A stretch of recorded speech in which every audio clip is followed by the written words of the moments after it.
Good evening, everybody, and welcome to the July 27th, 2020 episode of the Cyber Insecurity Stream. My name is Neil Bridges, and thank you for joining me today. If this is your first time joining us for the stream, our mission is to elevate the conversation around cybersecurity and make it more digestible and palatable for a broader audience. Every Monday, Wednesday, and Saturday, we stream from 7 to 9 p.m. Central Standard Time. The reason we do that is cybersecurity is in such a state of flux that there's always something for us to talk about. And our goal here, right, is to focus on multiple aspects of the industry. Whether you're an experienced veteran or new to the field, whether you barely know how to spell cyber or somebody who was born in cyber, this stream is for you. Now, we do multicast stream across 3 different platforms. We're broadcasting on Twitch, YouTube, and Facebook to ensure that we can hit the demographics of all ages and all skill levels.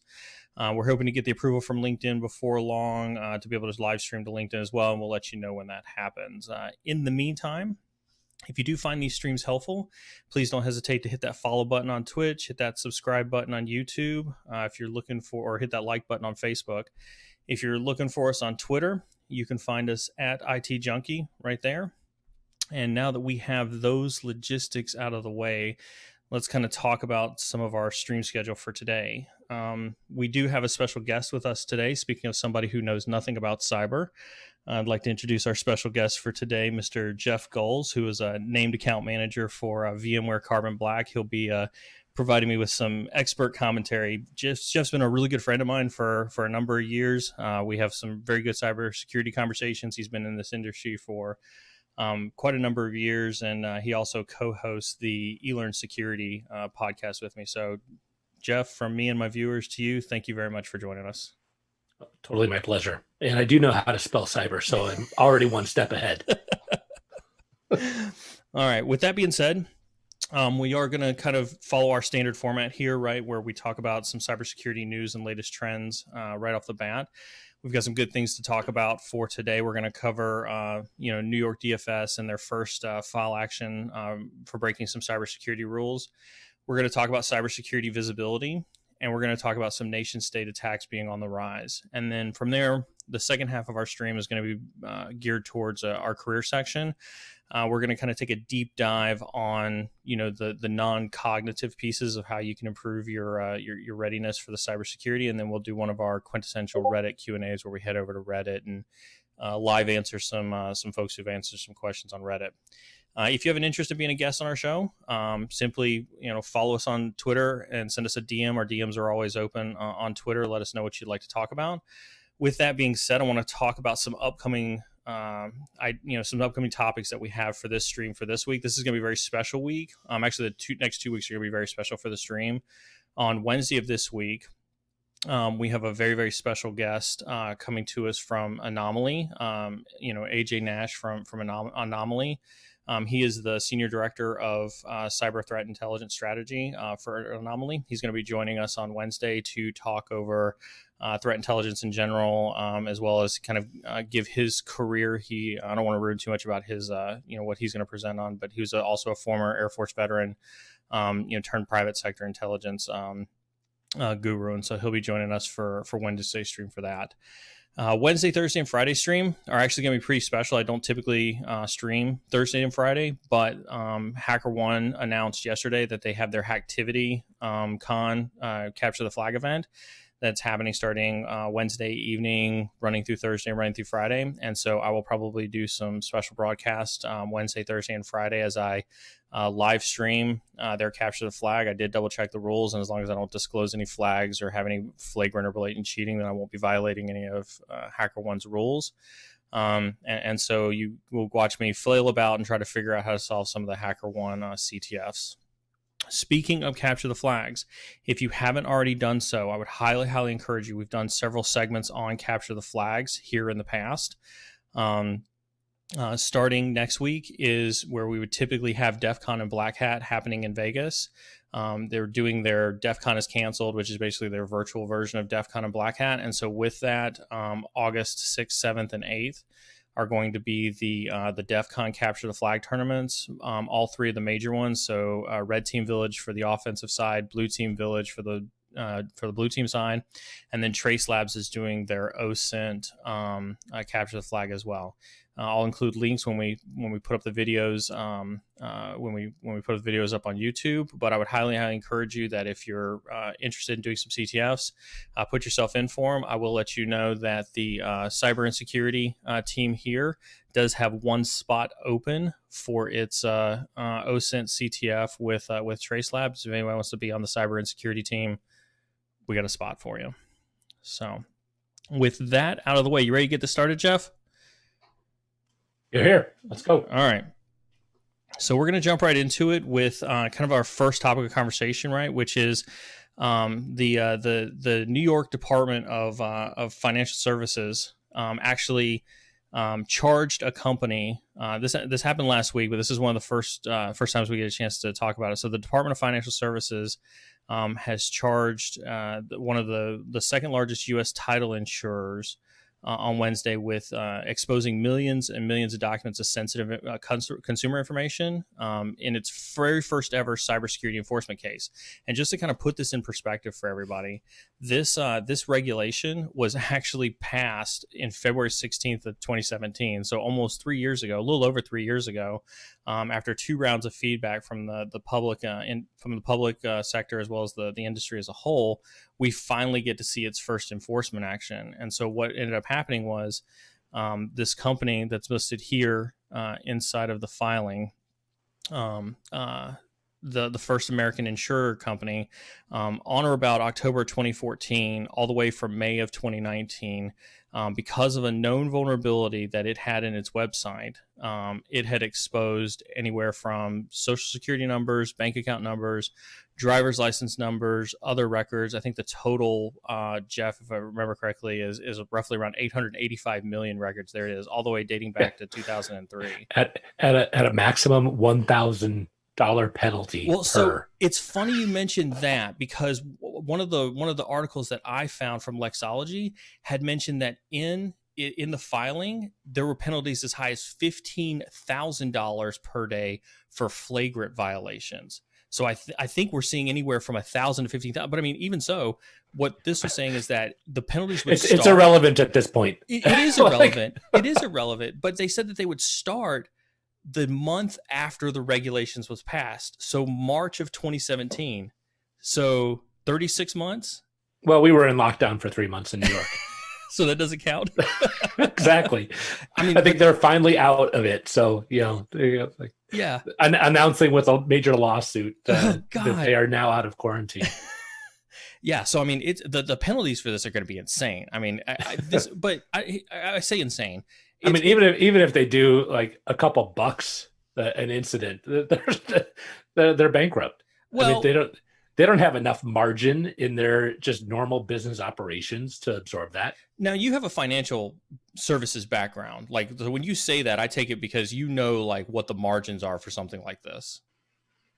Well, it's a title and trust company. So, anytime you close on a house or a new mortgage or new lending, you have a title company that has to say, okay, this is clean title. You're not, there aren't any additional liens on this.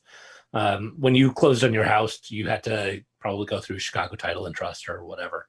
And so, yeah, they've got a ton of social security numbers because literally everyone that has bought a house has got to go through this process. And all over those documents is your social security number, your wife's social security number, your dogs, like literally every bit of information that you can possibly have on you, the bank has, and therefore the title and trust company has. So, I don't take it lightly. And I kind of am joking a little bit about, the absurdity of the scope of this penalty. But the reality is they were not taking security seriously. They weren't. You get what you pay for in cyber. If you don't plan for it and you don't account for the fact that bad guys are out there and they're constantly trying to get at all of the information that this particular company has on all these individuals, it's like a gold mine.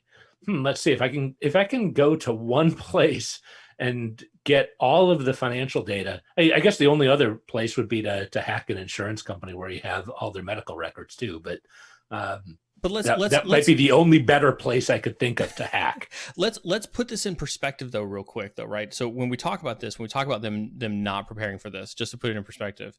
So the regulation was released in February of 2017. That means that every company that, and I think the criteria, right, was, and I'm looking for it, I thought I had it here in my notes, right? If you're a state chartered bank, if you're a licensed lender, if you're a private broker, if you're a mortgage company, if you're an insurance company, or if you're a service provider. So if you're any one of those, then you're susceptible to NYDFS regulations. And so as of March of 2017, I think that list would have been shorter if you would have just said who isn't. Yeah, probably. Everybody else who doesn't deal with money isn't covered by it. But basically from March of 2017 until today, they would have had to have been covered by that regulation. They had a penetration test. So for those who don't know, right, a penetration test is where you pay a company to pretend to be a hacker. And yes, that is a thing. There are several companies that do that. Pretend to be a hacker to attempt to break into your organization before the hackers do it. And so their penetration test was conducted in December of 2018. So almost a year and a half after the regulations were released. They had a vulnerability that was disclosed to them in December 2018. It wasn't until open source reporting in May of 2019 had discovered that 885 million records were exposed to the internet. And that's when they came forward and said, oh, shoot, we have a problem. We have to fix it. So, yeah, oh, shoot. Yeah, that was the nice way. That's Neil's nice way of saying it, wasn't it? But I mean, that's very much what we see, right? Is we see companies that refuse, they had a penetration test. It happened. They knew the vulnerability existed. They still waited 6 months until somebody else pointed it out to them before they. I do wonder if they didn't, have the vulnerability test done and they could have claimed ignorance, how much that would have, changed the scope of this. This is egregious. Hey, we know you've got a problem and you're going to choose to do nothing about it. That's like the state of Illinois. Right. Right. But I mean, that brings up a good conversation, because this is a conversation I've had a lot with lawyers, right? Is this whole idea of discoverability, right?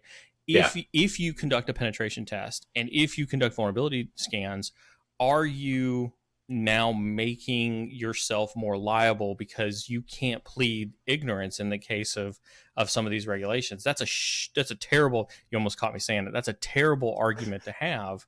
Right. The swear jar almost had a donation, Neil.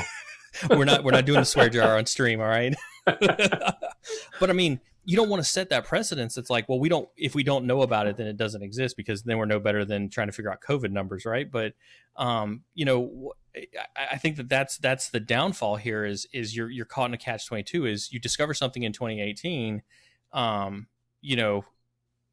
long does it take you to patch, which we talked about on podcasts before. Mm-hmm. Well, and you talk about discoverability. Does that mean that you should say, "Hey, my cyber department is thinking about having a pen test done. Can you order it so that it is not discoverable?" Because attorney-client privilege, right? Attorney-client privilege, yeah, exactly. So if everything has to go through a law firm in order to make sure that your red team exercises and your pen tests and all these things that would be otherwise discoverable, everything has to be negotiated through your attorney so that it can't be.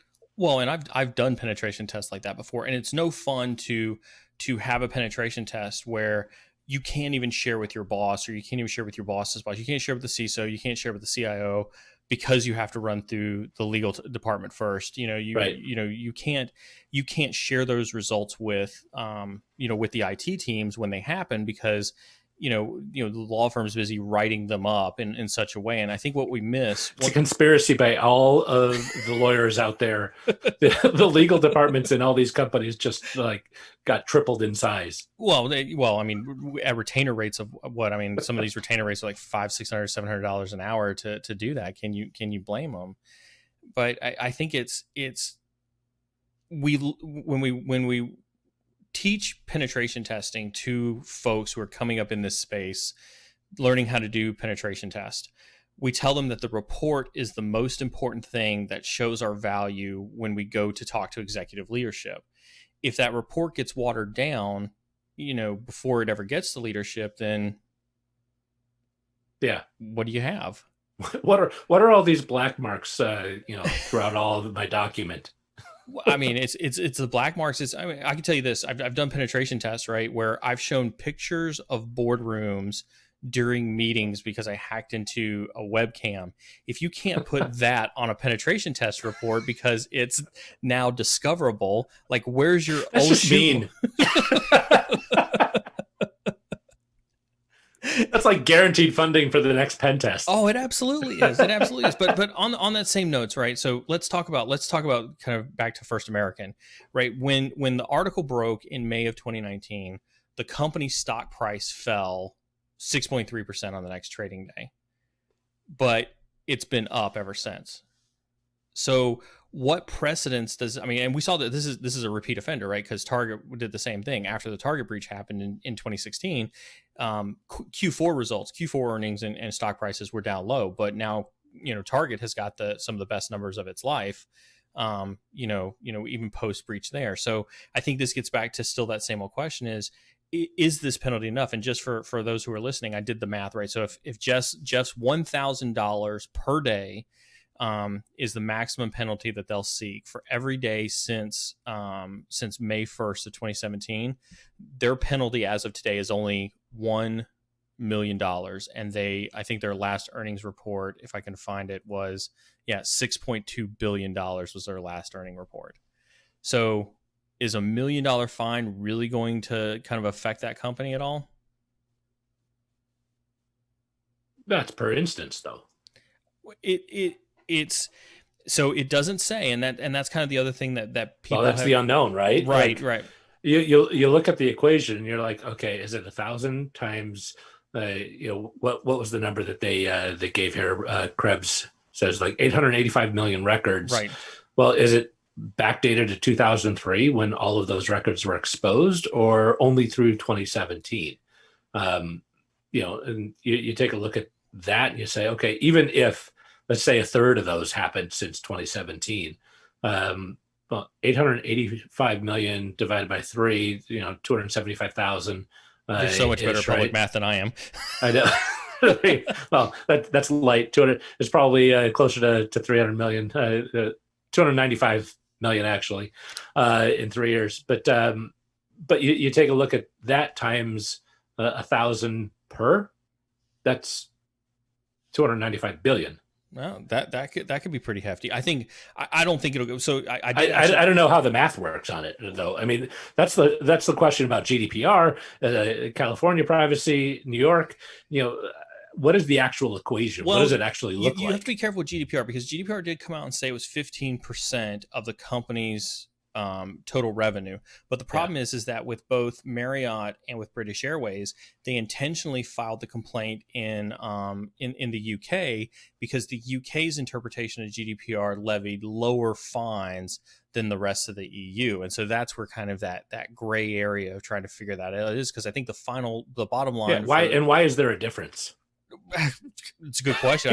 We'll have to invite a privacy lawyer out here to come explain the difference of that to us. But thanks. I know, right? That'll be boring. No, sorry for any privacy folks who are out there. I promise we didn't mean that.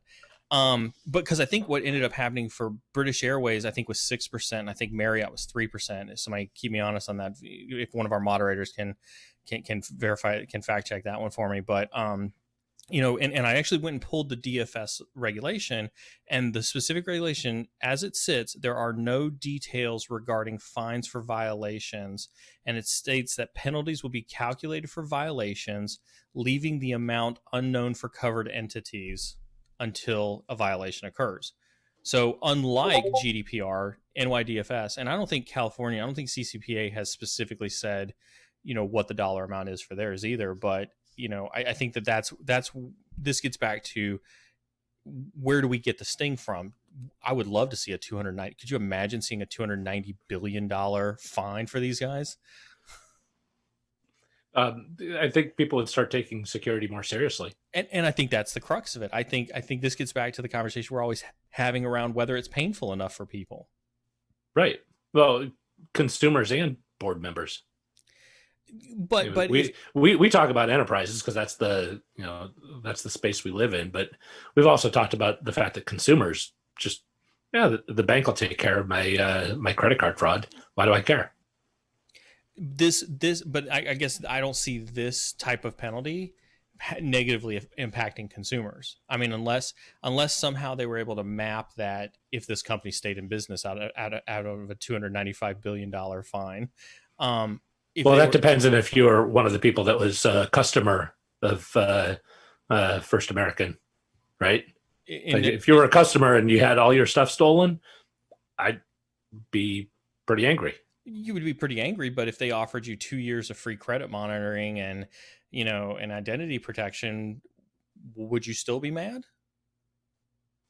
2 years? 2 years? Give me 3 and I'm fine. Jeff's over there. Can I negotiate 10? 2, 10? Okay, maybe I won't be so mad. But you see the point. It's like that's the de facto standard now for organizations. And I can tell you from having to deal with those types of incidents that that's the de facto standard. Oh, just give them 2 years of credit monitoring and everything's fine. On top of that and the protections that the bank does for you. Mm-hmm. And you go to TransUnion or wherever, and you can just lock your credit so that no one can even open up an account under your name. I think that's what that's what I do. But the reality is, I think the more people that get hacked like this, or their information, because a company that they did business with that they had no choice in, like the mortgage lender chooses who the title company is. The end user whose information's out there as a result had zero choice in what title company they got to choose. And their information's all out there. I wouldn't be happy. Yeah. Even with 2 years. Even with 2 years. I don't think the sting of this will be enough for consumers. I don't think the consumer will feel this one. This is where I say that if the pendulum has to swing one way, it has to swing towards the way of the organization. And it looks like one of our mods did post the data in there about British Airways, right? $230 million fine for a website failure of 500,000 customers. So this is almost twice as much as British Airways had. And so under GDPR, British Airways got hit with 230 million versus, 500,000 from this one. For 230 million for 500,000 records. For 800,000, we should easily see $500 million, almost $500 million. But now that I think might sting. Oh, I think so. Yeah. So, you'll probably, if you were dealing with First American Title Insurance Company, you'll probably be receiving your cursory 2 years of free credit monitoring service. Good job. Just to kind of hit some of the highlights, right? Failed to follow its own policies. Starts right there with the basic policies, right? Neglected, a security review and a risk assessment, right? This is probably referring to the penetration test right there.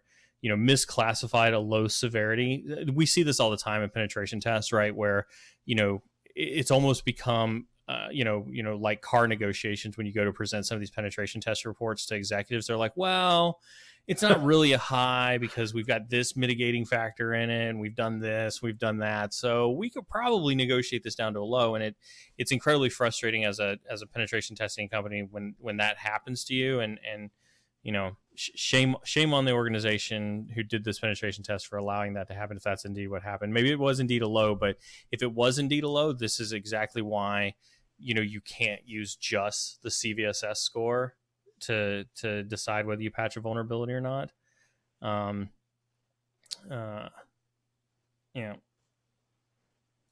Failed to follow recommendations from its internal cybersecurity team. We'll get into this a little bit later into the stream, but what's the use, Jeff, of paying a cybersecurity team if you're not going to listen to its recommendations?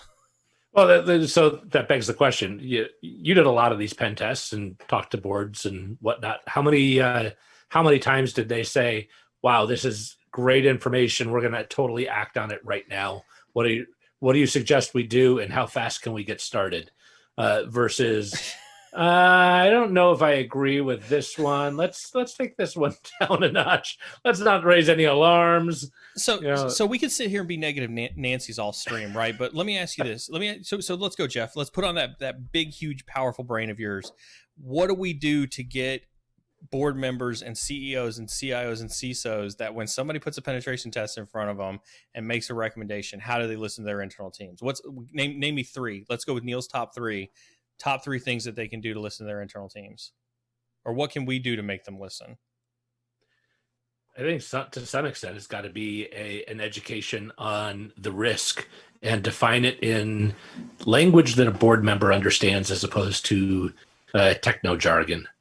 I mean, you could like bore the board members to like sleep. You could put them to sleep in a millisecond if you started going into all of the depth that you can go into from a cyber perspective and the risks and whatnot that they so can we're see. still failing to communicate to the board. I still think that's the starting point.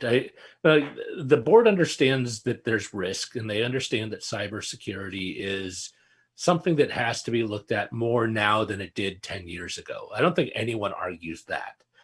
What they have a hard time understanding across the board is, okay, how bad are we? Like, are we like a failing grade? Or are we a C minus? The boards are trying to figure out, the cost of being an A plus security. Hey, we did really, really well, and our pen tester said that he wouldn't change a thing.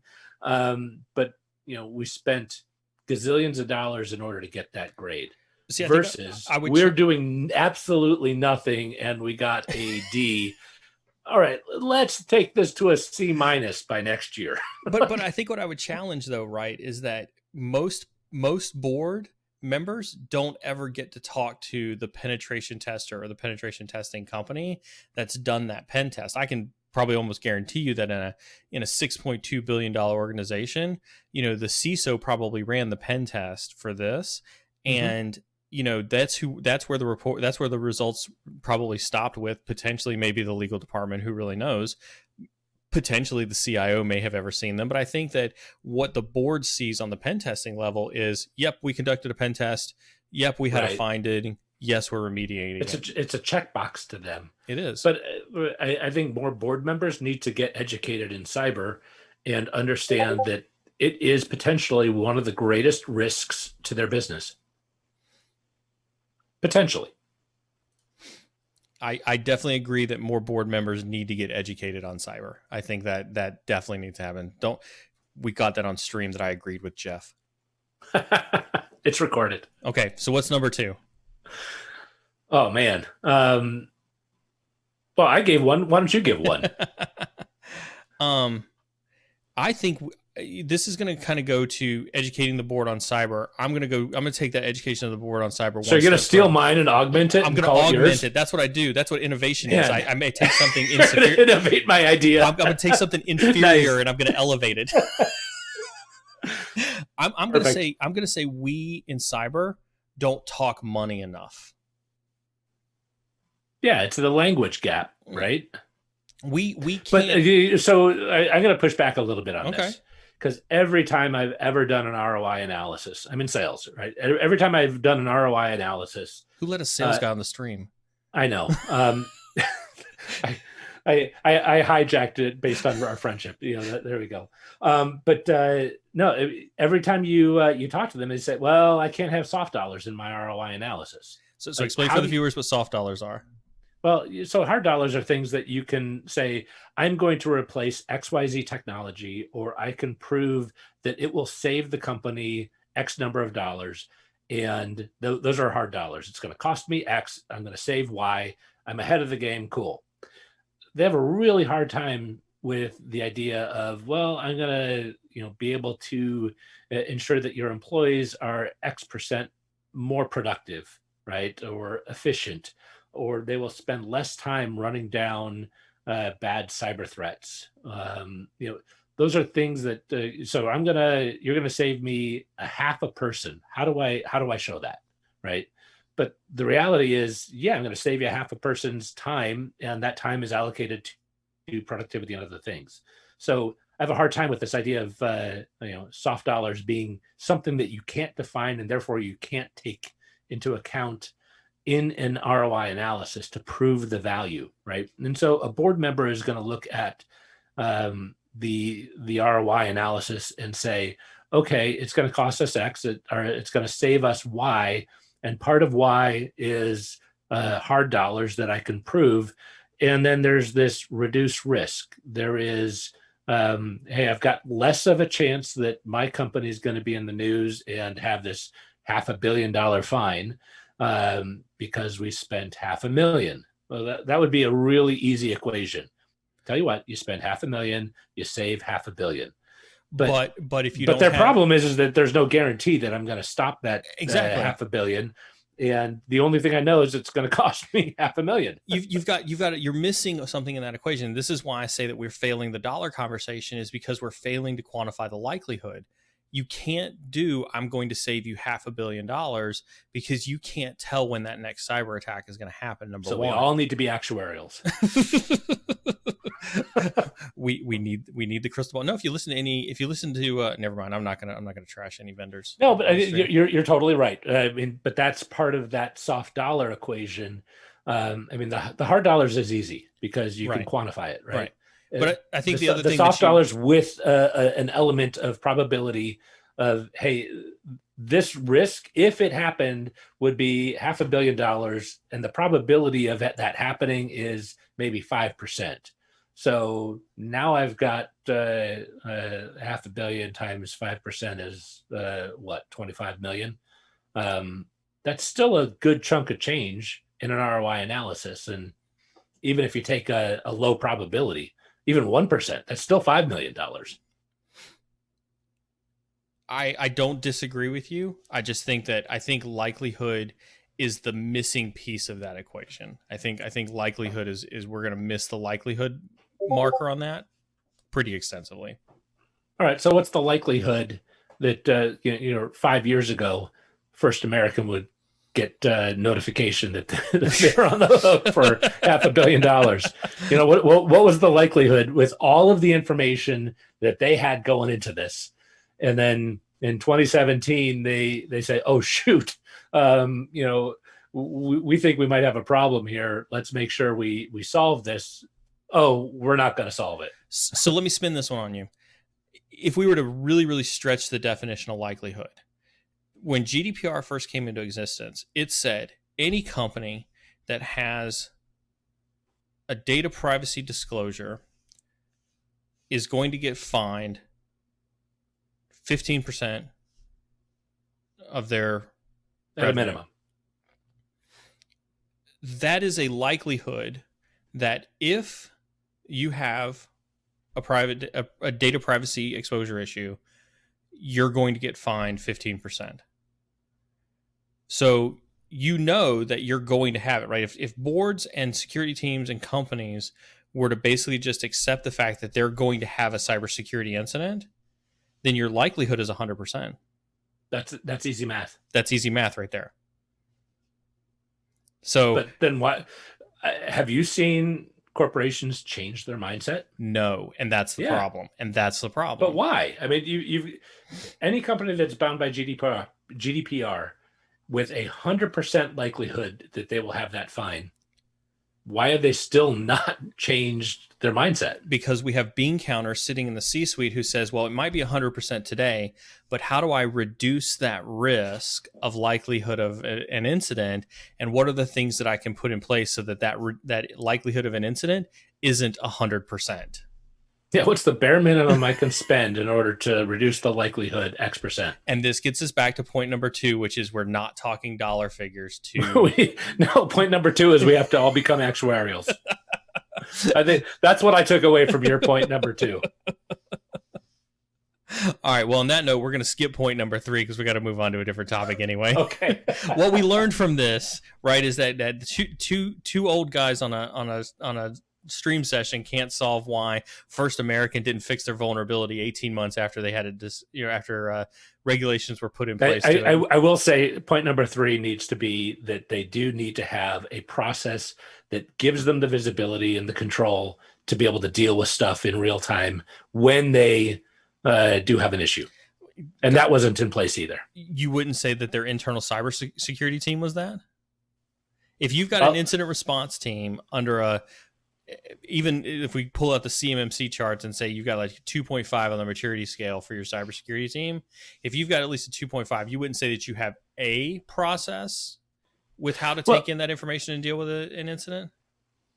That process has to be always being tweaked. You can't just say, hey, we set something in place 2.5, 3 years ago, and we're going to just let it ride. You have to always, that's what the purpose of a tabletop exercise is. How good is our process? That's what it answers, right? And if it doesn't give you the right answer, you go back and you analyze your process. Right. Well, that's not the right answer, Neil. That's not what you should be doing. You don't argue the results. You argue the process. And you go through and you say, okay, well, clearly the process was mixed up. We thought we had a good process, but it needed to be tweaked. Let's tweak, these 3 things and revisit this. You'll have to excuse my cynicism around tabletop exercises, because I find that tabletop exercises are the next closest thing to everybody sitting around the table and passing paper and saying, yep, that's how we do it. Yep, that's exactly the process we follow. Yep, we do that. Oh, we didn't do that this time? Gotcha. We'll write that one down. Just make sure you schedule that with your lawyer so that it is not discoverable. And on that note, folks. Yes. On that note, folks. All right. So Jeff, our next kind of topic of conversation that I want to kind of throw at everybody, right, is this idea of visibility. And this is something that's... look at that. I didn't even know this was your next article. Bam! See how I do that? See how I set that up? Yeah.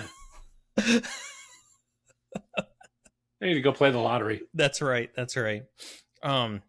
So visibility is something that is insanely passionate to me. I'm when asked by folks, what are some of the things that I think are important for a security operations team or something like that to set up right off the bat, right? Visibility and getting visibility into your environment is huge. And so when I saw this article come out, I thought it was a fantastic time to talk about visibility. And I love stats and I love numbers. And so I just kind of want to run through a couple of these in this article, right? Just some interesting ones, right? So 89% of cybersecurity professionals are concerned about phishing, web, and ransomware attacks. And quite honestly, I can't really blame them on the phishing and the ransomware side, right? Phishing, if you've been in an organization long enough, you've probably either taken a security awareness class or been phished, in reality, either through a real phishing attack or simulated phishing attack 700 times. And if you remember from our stream on Saturday where we had Keith on, we talked about phishing attacks pretty extensively as well. And, ransomware being in the news, if you listen to Saturday's stream, we talked about Garmin a little bit. If you listen to the podcast on Thursday that Jeff and I are going to be on, we're going to talk about the Garmin in depth. So I'm not going to ruin any of the Garmin conversations. You have to wait till Thursday's stream to hear that. But ransomware is pretty prevalent out there and whatnot. Only 48% confirm continuous visibility into the risk of phishing, web, and ransomware. That means that in an entire organization, most security professionals only feel that they have only 48% of those professionals feel that they have continuous visibility into that area. So if you think about how large some of these organizations are, 52% of that surface area isn't covered. Only 64% are confident in their security posture. And most of them, about 37%, feel that they understand their entire attack surface. So only 37% understand the entire attack surface. And almost everybody agreed that they were inundated with way too many alerts. And so I'm going to tee this one up for you, Jeff. And you're in the business of visibility. What does visibility mean to you? It's got to be data that's always there. It's gathering every bit of data and it's centralizing it so that you don't have to go find it. It's presented to you, and The better products will actually go through and take a look at that information and correlate it proactively. And then you've got other things. I see Splunk in the background over your left shoulder. But I mean, so you've got solutions like that, or Logarithm. There's a bunch of others that marry that up with either threat intelligence or your own kind of algorithms that you say, hey, if I see this, then tell me. If I see X, Y, Z, and then it does A, B, and C, that's going to be interesting to me, right? And so visibility is something that allows you to get really, really granular in not only the data that you gather, but how you are able to manipulate that data into interesting information. That's a pretty comprehensive answer. I think Not bad for a guy that doesn't know cyber, right? not bad. That definitely shows that you can spell cyber. I'm glad that we established that when you could, folks. When you I told you that early on. I said I could spell it. So there you go, folks. If you can spell cyber, you should be able to give answers like that. Jeff, you remember a couple years back, I think I introduced to one of the companies I worked for before this idea of a reference architecture model, right? Yep. Which was, I think that at a minimum, an organization should have, a SIM. That's where the reference to the Splunk banner on the back is. So a SIM is a security information event monitoring platform. So it's basically that central aggregate place where you can collect all of this data. So I think a SIM is incredibly important. I think you have to have visibility into every email that comes into your organization. If it comes in, goes out of your organization, and we look at this because phishing attacks are still the number one threat vector, that most organizations have that are out there. We were dealing with a realtor here recently. This realtor about a year ago had sent, us, and I talked, personally, on our personal side, an email that was clearly a phishing email indicating that this realtor's, company account had gotten hacked. We had then thus sent that realtor company a message for our consulting company and said, hey, we noticed that you've gotten hacked. We sorry that this happened for you.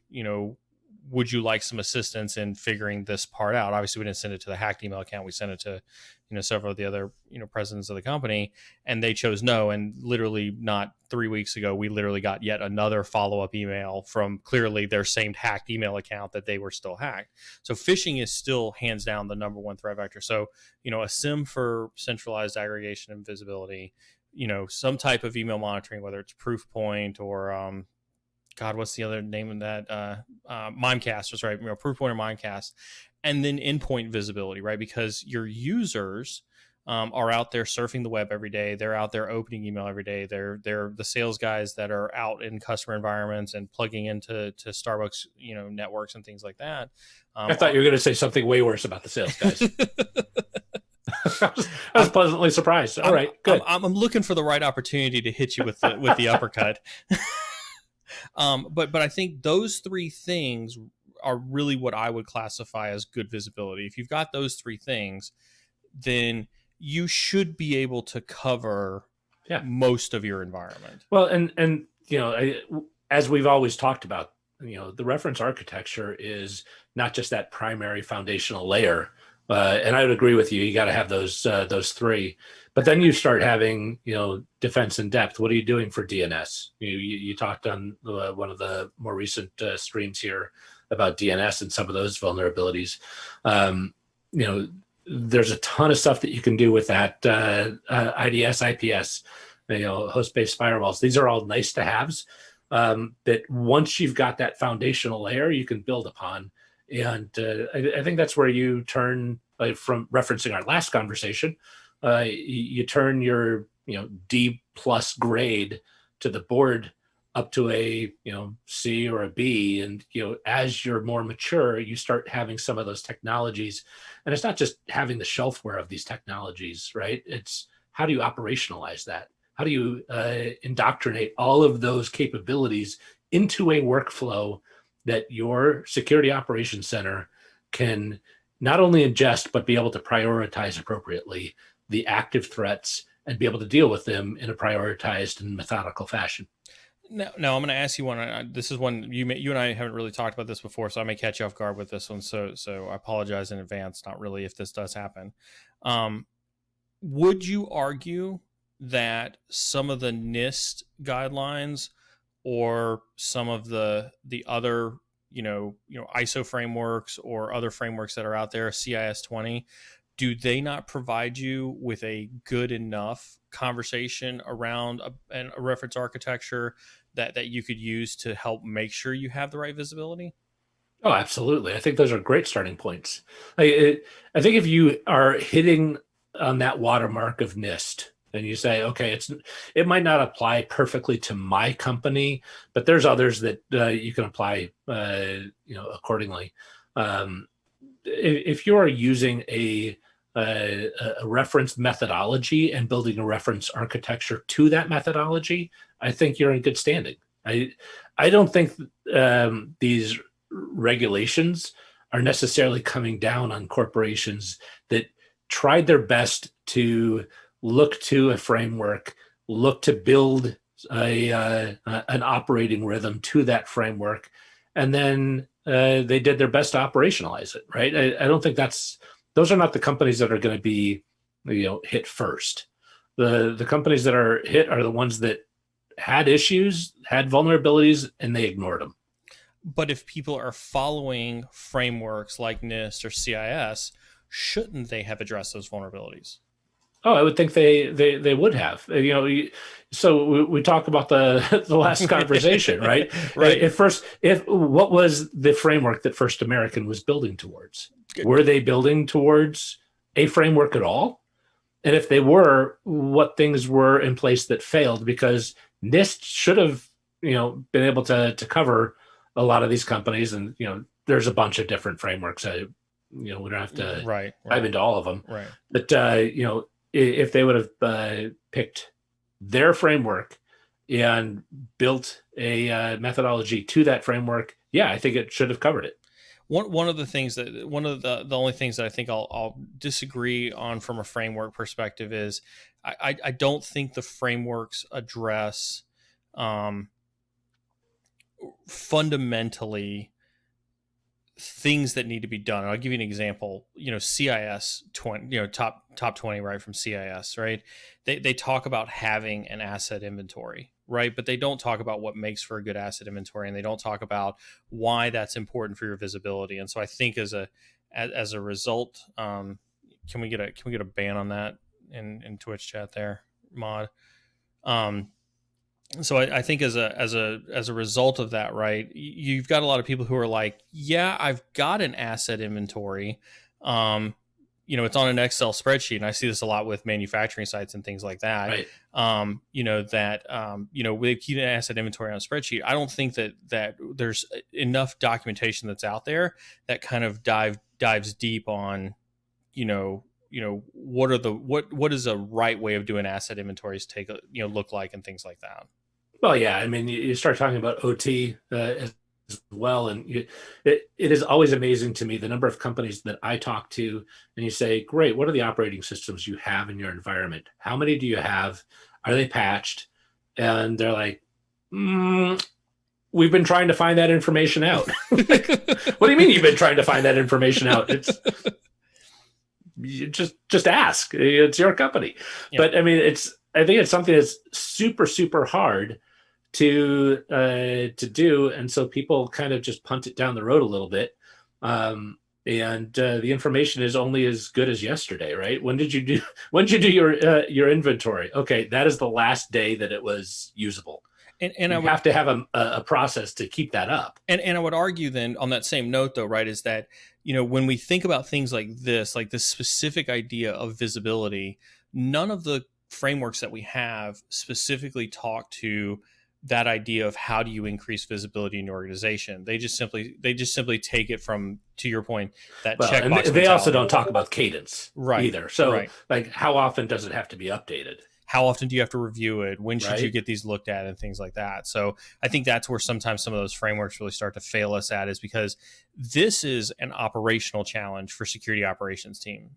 And when I say this, I want to make sure that everybody who's listening, right, we're not just talking about big corporations who have security operations team. If you're, if you're Goodwill of Detroit, if you're if you're dealing with some small, some small business, small to medium businesses, right, having visibility to all the computers in your store. If you're a veterinary clinic, and I would tell this advice to my sister who runs a veterinary clinic in North Carolina, right, is, how many computers do you have in your location?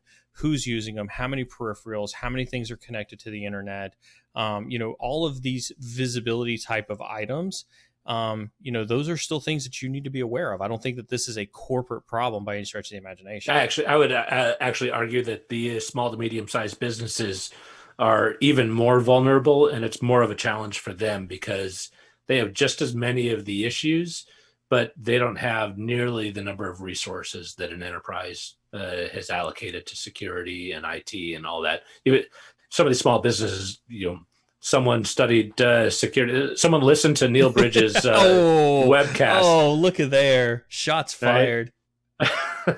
And it turned him from IT into security. But I mean, the reality is, I think a lot of these smaller businesses, like your sister's clinic, they're dealing with all the same issues. They just don't have the speed, agility, or information, or technical ability on staff to be able to deal with them. I agree. We need to have more conversations on how do we get more visibility and not make it overly daunting and technical for small to medium businesses, so that they can solve the same challenges that we have on the enterprise side as well. Agreed. Okay. So on to that one. Move on to our third topic for tonight is nation state attacks, and really it's a focus on some of the nation state things that we've seen go on, and really a general broad based question of, are nation state attacks on the rise? And so I'll kind of walk through, just for our readers. Gosh, I'm doing a news article now. Hey, the 90s called. They want their thanks. I'm so glad I invited you to this stream. The trolling never ends with you. Exactly. So maybe we'll mail, just send a self-addressed stamped envelope. That's right. And I'll answer everybody. Weeks. I'll answer everybody by hand for our readers. Okay. In cursive. They don't teach that in school anymore. Yes, they do. We just had this conversation with my kids. I know. My oldest swore up and down that they don't teach it. They're like, yes, they do. You just put it out of your mind. You hated it so much. All right, so for those listening, a nation state attack, and you'll hear lots of what we refer to in this industry as FUD, fear, uncertainty, and doubt, right? And so what a lot of this is people try to make really bad, big, scary stories about how bad we're getting attacked by other countries. And make no mistake about it, I having spent time in the military, having spent time in U.S. Cyber Command, having spent time with multiple Fortune companies, and Jeff's the same way. Jeff could attest to some of the things that he, without getting into specifics, has seen as well. We are constantly under attack by literally everybody. It doesn't matter if it's a nation state or a cyber criminal organization or a script kiddie. We're constantly under attack. And so the nation state actors are the ones who are typically doing it at the behest or at the direction of some specific government. And so I'll give you a really, really, really prime example of that. This is an article recently about the FBI, giving some remarks at a press conference where they announced charges against Chinese hackers. Now, we've seen Chinese hacker, type of notifications before, where they've charged folks, at the PLA, which is the basically the Chinese army, right, is what that is. But this article is slightly different, right, because these charges that were brought against these Chinese hackers were actually civilian hackers that were performing hacking services directly, as directed by Chinese intelligence services. So they weren't in the military, they weren't wearing a uniform, they weren't going into a military compound every day to hack day-to-day missions on behalf of the Chinese government. These were hackers who were hacking things anyway, and chose, just to take a job just like they would any other job from the Chinese government. And this isn't the first time we've seen this. We've seen this with Russia as well. Back early days, the Russian Business Network, the RBN back in the day, used to deploy the Black Hole and the Eleanor exploit kits. And they would also take orders from the FSB, of the Russian, intelligence service organization, that if they gained access to a DoD or a government contractor computer or something like that, that they would take off their crimeware kit and put on Russian intelligence kits in there as well. So that's what makes this unique, is that we're starting to see other entities like China adopt that, where they allow civilian hackers to work on behalf of them. We've got an increase in, so Russia's GRU is in line with their intelligence services like our NSA. Their attacks on U.S. government and energy targets are specifically going up during this time period.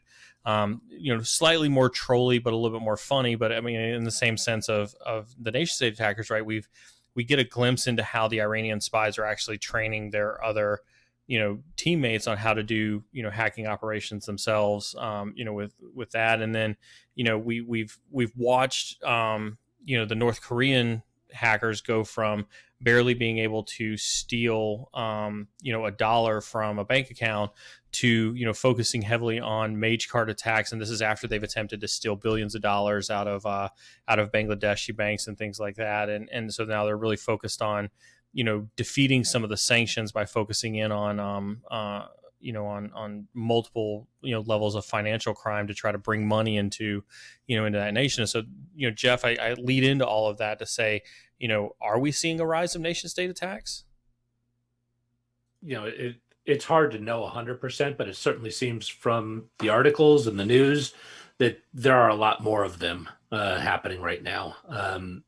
There's a few other articles about Chinese hackers stealing, all the medical research into some of these labs around coronavirus, right? And if you think about it, some of these companies are literally spending every bit of cash that they have, and they're betting the bank that they will be able to make a dent in the coronavirus by their research. And if China's able to steal it for pennies on the dollar, that's basically ensuring bankruptcy of these labs, ensuring that even if they succeeded, that they wouldn't be able to sell their end product, because these hackers are going to sell it to the highest bidder, who literally doesn't have to pay $1 for any of the R&D. They just have to pay for the final research. Now you mentioned China, and you mentioned some of the R&D stuff, and we've known that China has had a particular interest in stealing our intellectual property for years. I think you and I have had some pretty interesting conversations just around that in general. Do you think, outside of intellectual property theft and espionage in the sense of targeting DoD contractors, do you think that what we're seeing, though, especially when we look at North Korea, do you think that that's a rise of commoditization of nation state attacks, where we just see them going after pretty much anything and everything we can? Have we normalized nation state attacks? I actually think that they've gotten more targeted, and I think what we were seeing before, even if the sheer quantity has stayed the same, they're getting smarter about what their end targets are. We've talked about this before, that are you on the dark web? Yes, that's the short answer is yes, you are. Because you've already had your information hacked and stolen and put up there, right? I kind of call that low-hanging fruit of the hacker world. And it's just, I think that has stayed about the same. But I think some of these very sophisticated attacks, and you start seeing some of the spear phishing attacks, they're really, really sophisticated social engineering kind of attacks that are going on right now. And I think we've seen a major rise in those. And therefore, the more sophisticated kinds of attacks that we're seeing is definitely on the rise.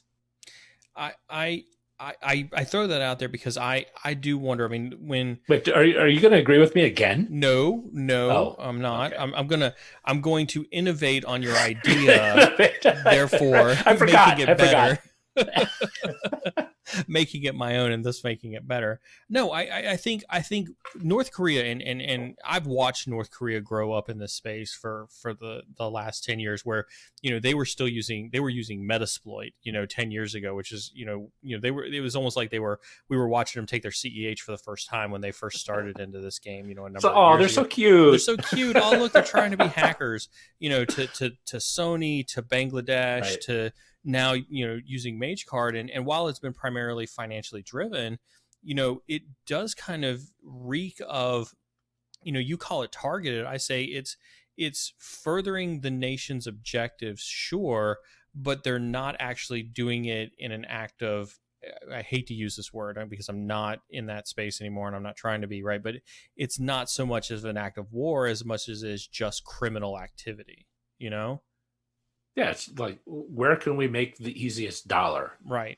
And I think that when you look at China going after intellectual property, right, the COVID thing, as an example, there might be some arguments about whether that's a national security issue or not, or is that more just, they know that they're going to make a lot of money if they're the first to market with this? Well, and I think there's a big difference between state-sponsored and state-allowed. We've always been talking about state-initiated, right? Where it's Russia and China and their intelligence divisions. And then you kind of got into state-sponsored. And I think we're kind of living in the world now of state-allowed, because as long as you support the Chinese government and what you find, we're going to let you kind of sit over here. So, I'm personally glad that the FBI is going out and saying, okay, we're going to not just identify, but we're going to prosecute as much as we can. Well, but with as much cooperation as we're going to get out of China. I was going to say, as well as I do, that's not going to amount to any type of, persecutory, event anyway. Right. Those guys are protected over there. No, I think they're going to, release them to us. That folks who are listening, that's sarcasm. It's unfortunate because, I think as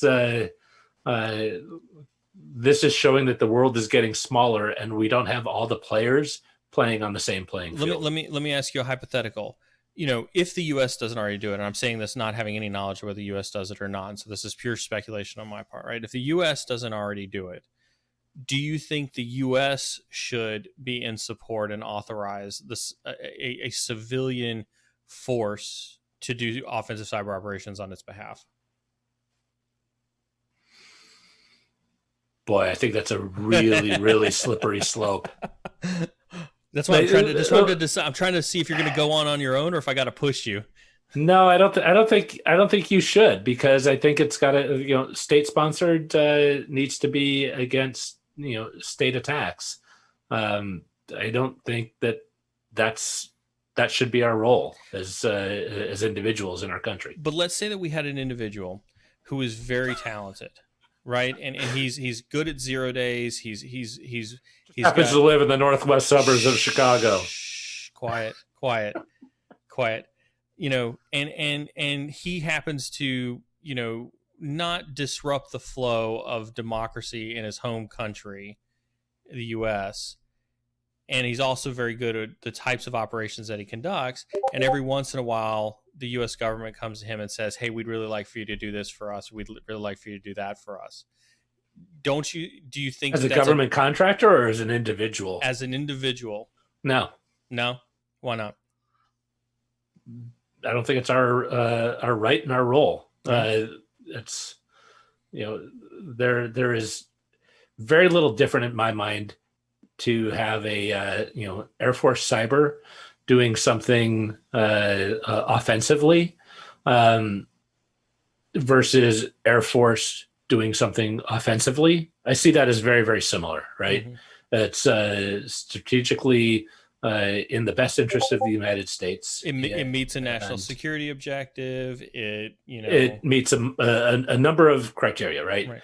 Um, but I think as soon as you start having vigilantes that say, well, I love my country and therefore I think it's okay for me to do X, Y, and Z, um, that could totally undermine unknowingly uh, the actual objectives of our government. But we do have vigilantes out there, right? If you've ever followed, Oh, like I'm sure. I know we do, well, but but we've I got don't, very you're public asking ones. me if I think if I agree with it. I'm but not saying that they don't exist. I'm saying that I wouldn't sponsor it. well, so I'm gonna let me ask you more specifically, right? So I don't know if you've ever heard of, like, the vigilante hacktivist, the Jester, right, where he was pretty renowned for targeting jihadist websites and DDoSing jihadist websites and bringing them down and doxing them and things like that. This is probably 5 to 10 years ago, somewhere around in there. I think he's kind of turned over differently. I think he's doing something new now. But even his vigilantism was He's doing that for the government now. Yeah, right, exactly. Was it wrong for us to have allowed that vigilante? This is the Batman question, right? Is a world with Batman safer than a world without Batman? My kids are going to hate me for this answer, but no. The reality is, I think it is really, really hard to put that horse back in the barn. So no. Okay. All right. Well, with that, I know we went a little over time, everybody. Shocker. Soccer. With that, Jeff, you're invited to stick around for the career section. Would love to obviously have your input, but if not, I want to thank you on behalf of Cyber Insecurity and all of our guests to thank you for your expertise. Thank you for your commentary. With that, we're going to take a 2-minute break to kind of get up and stretch our legs around and refill our healthy water, and then we'll be back to talk about some career stuff. As always, it's been a pleasure. Thanks, Jeff.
welcome back, everybody,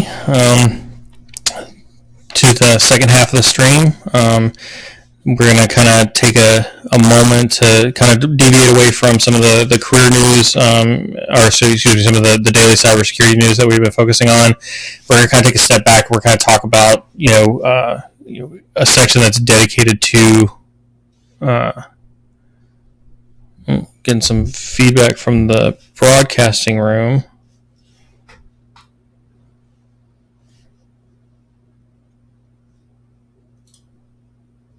How's this? Is this better?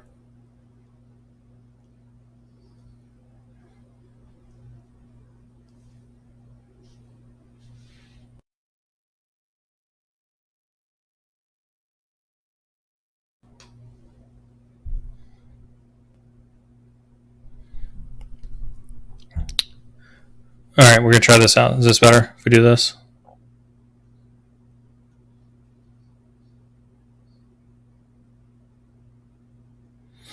Okay. While they...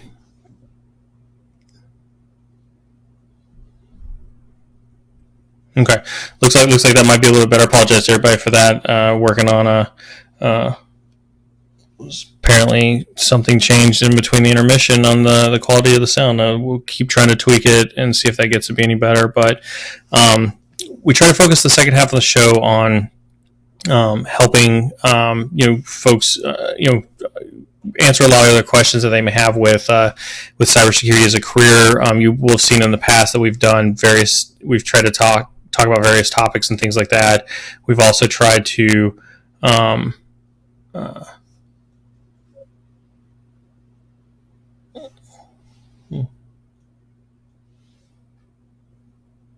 there we go. We tried to cover various topics. We tried to cover lots of burning questions and things like that. Pay attention to Saturday's stream. Saturday's stream, we actually had a cybersecurity professional from a Fortune 100 company who was willing to come on and share their story with us. And likewise on Wednesday, we're going to have another cybersecurity professional who's been in this industry for quite a long time who's going to come and share their story with us as well. We want to try to get as many different perspectives as we can, for those who have got questions about how to best prepare themselves for a career in cybersecurity. And that's whether you're transitioning out of the military, whether you've got a job in a different career field altogether. If you go back and watch the stream that I did on Saturday where we had Keith Roberts on the stream, Keith had an amazing history where he came from he came from 15 years of manual labor and things like construction and things like that to grow up and be in cybersecurity. And so, those are the types of stories that we think that everybody should really hear and see the difference, the vast, diversity of folks who come from a lot of different backgrounds and how they make it into cybersecurity. And so, with that being said, we're going to kind of take a different approach for today's stream. I don't have anybody on who's going to talk to you guys about career tonight. I wanted to kind of do a one-on-one session with everybody on the stream tonight to see if that was any better. So with that being said, we're going to hit. Oops. That was not supposed to be there. There we go. Apologize for that. So recently, Brian Krebs dropped an article thinking about a cybersecurity career. Read this. And at first, I had to admit I was pretty skeptical of the article because I thought this was yet another run out and get a bunch of certifications. I thought this was a go out and network. I thought this was going to be yet another just really cheesy how to get a career in cyber type of type of article. And one of the reasons to say that, right, is even Brian admits it himself. So if you've read much of Brian Krebs's articles, right, he's not a technical person, and he admits that he's not a technical person in a lot of his streams. He's never been technical. He's a brilliant investigative journalist. But he is by no means a technical individual, and so I was definitely very skeptical when he dropped this this article, and so as you read through it, right, and as I've started to read through it as well, he actually hit on something that I actually have echoed in some previous streams, and that I think really is worth breaking into. Right, so he talks about getting at least one email on how to get into cybersecurity career, and with a focus on certifications. And if you've been on some of the streams that we have in the past, right, you'll actually notice that we actually have answered a ton of questions on stream from Reddit, whereby a lot of folks have talked about which certifications should they get, what do the certifications look like, which certifications should they get in order. And as a matter of fact, we've got a couple of them that we're going to kind of go through as well. So the question on certifications comes up a ton when folks are trying to get career advice into cybersecurity, and that's not a bad conversation to go down, but I was really pleasantly surprised with this article from Krebs, where he actually talks about a common theme is really this hands-on experience, or the lack of hands-on experience, and that's kind of something that I wanted to focus on, a little bit with today's topic, right? Was the hands-on experience piece, and it looks like we had a comment from the Facebook side. Yes, we will absolutely send you the links. The links will appear in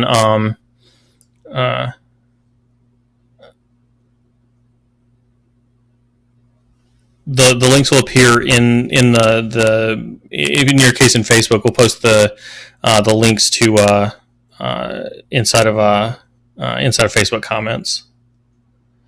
We're still getting some questions about static on the mic. That's odd.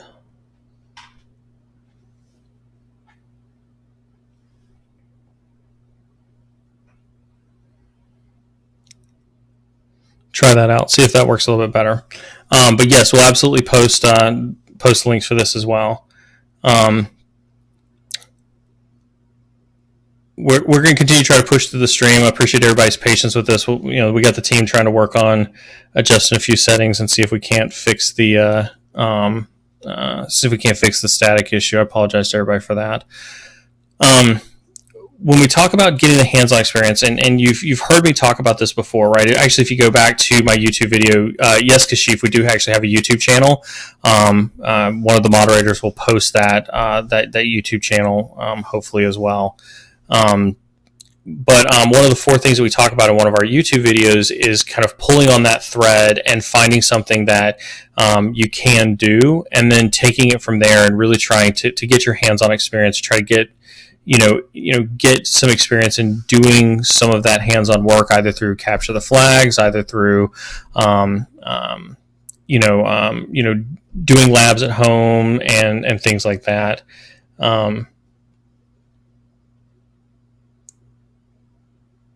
Check the audio now, see if it's still working, see if it's still staticky. And so a lot of that hands-on experience is going to be up to you to get, and this is where I would definitely focus. You get everybody to encourage to talk about CTFs, and if you go back to the CTF session that we had, we give you a lot of pointers on where to go find these CTFs, where what types of CTFs exist out there, and how to get into them.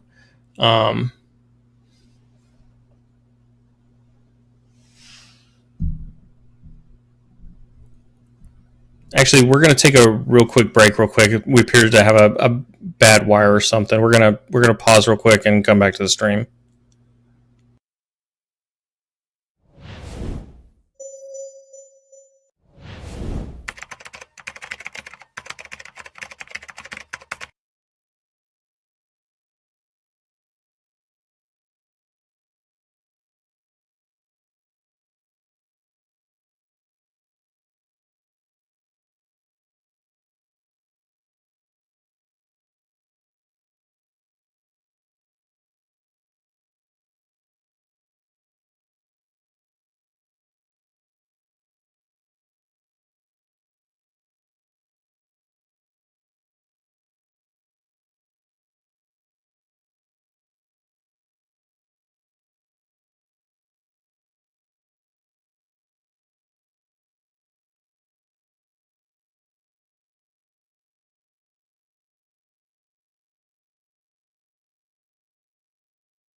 All right. Well, I appreciate everybody's patience with that. I don't know what happened after the Zoom session. We started to get a little bit of mic feedback, so we made a couple of adjustments to the sound.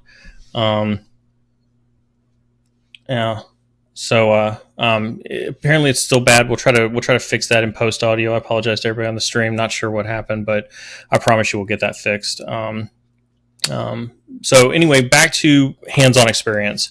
As you can tell, one of the things I was pretty happy with the way that Brian had wrote this article was, very much geared around, trying to get that hands-on experience. I'm very glad he took this approach because I focus very, very heavily on when I have conversations with people is that it's not just about the certifications. As a matter of fact, if you listen to Saturday's stream where we talked to Keith and we had Keith on the stream, Keith had spent a lot of time focusing very heavily on his certification path. He had gone out of his way to, focus on his SANS certs, focus on getting very heavily credentialed because that's what he had thought that the rest of the industry had expected from him.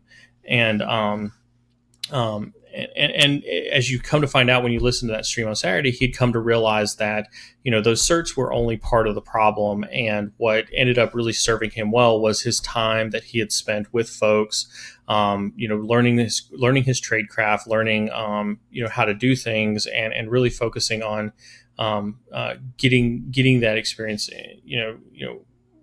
his hands-on experience, under the way. And so when I saw this article from Brian, I was actually really happy to present this one because I think that when you listen to a story like Keith's, that's one part of it. But then when you've got an individual like Brian, who's standing up here, who has no technical background, he doesn't have any technical certifications. He's a brilliant investigative journalist, but he doesn't know anything technically. And he's telling you that the C-levels are focusing more on your practical hands-on experience than your certifications, then I think that tells you that, all of this rush towards certifications and all of this rush towards I've got to have the latest OSCP or I've got to have the latest SANS cert or whatever the case is really kind of, I don't want to call it a futile effort, but it's putting all of your eggs in one basket. I did read a stat as I was investigating or researching for tonight's stream that one of the CEOs of Cybrary had actually mentioned that most of the organizations that they talk to now as well, their HR teams are starting to focus more on practical level skills and getting that practical level experience than they are actually on the certification track as well. And so it's a very, very, very common theme that we're starting to see where the certifications are nice to have and they probably get you past some of the barriers of entry when it comes to, to the HR barriers that come in there. But that's about the extent of it. You're not going to learn, on the job training from those certifications. And that's not to knock, any of the certification arms that are out there. I think that there's some very fantastic certifications, that are out there and that they do provide some good training, but it gets back to, cognitive based certifications where you're simply taking tests based off of questions and answers aren't good enough anymore. Organizations want to see you put your hand on a keyboard. I'll give you just a couple of examples. Whenever I would hire for pen testers in the past, I actually rarely ever looked at resumes. I focused very, very heavily on putting them in front of my own design to capture the flag and had them run through that to basically try and see where they were at. And I'll tell you, it was not a stump the chump type of thing. As a matter of fact, I very much did not like that stump the chump type mentality when it came to capture the flags. But I very much wanted to see where their head was at, where their mentality was, and how they were thinking through solving those problems. And I think that if this is any indicator, and if what we're hearing from the guys at Cybrary is any indicator, that's probably a trend that we'll actually see moving forward is a movement away from some of these cognitive based exams and into some more of the practical hands-on. And when we actually get down into some of the meat of this article, it talks about the survey that was conducted. And if you look at the very important skills that they mentioned in terms of a mastery, you'll see things like Linux operating system, Windows operating system, common exploitation techniques, right? Computer architectures and virtualization and cryptography. All of these are things that I'm gonna call out a viewer. Hopefully she's watching tonight. Her name's Rachel Barron. She's an intern with a Fortune 100 company here. She actually goes to one of the local colleges here, and she had seeked out advice from from us in terms of her career. And she had asked me a question today, and actually had posed a question that I thought was very insightful, whereby she wondered if some of the challenges that folks who are coming into cybersecurity today face is because they're not taught simple things like the Linux command terminal, and that's ultimately backed up by a survey like this, where it says like having that Linux operating system, is something that people are actually realizing that's probably more important than a certification is. And you can really only, there aren't a lot of certifications out there that are focused on teaching you the Linux command line, unless you're focused on like an LPIC exam or, one of the Linux specific certifications. You really only get this by getting your hands dirty and by like diving into this. Same with common exploitation techniques. You can read books, and I can definitely recommend some very, very good books out there to read. But generally speaking, to really have a good understanding of this and be able to dive really deep into this, you've got to get your hands dirty and figure out how to do these exploitation techniques yourself. And so you kind of see, some of the results of some of the folks who, were unable to perform certain tasks. And so, they kind of took each of these different skill levels that they've got here, and then queried folks to try to find out, how many people didn't have those tasks. And then the ones who could, demonstrate hands-on mastery. One of the only ones that I'll argue with probably here is common exploitation techniques. Without knowing too much about this survey or how this survey was prepared or anything like that, I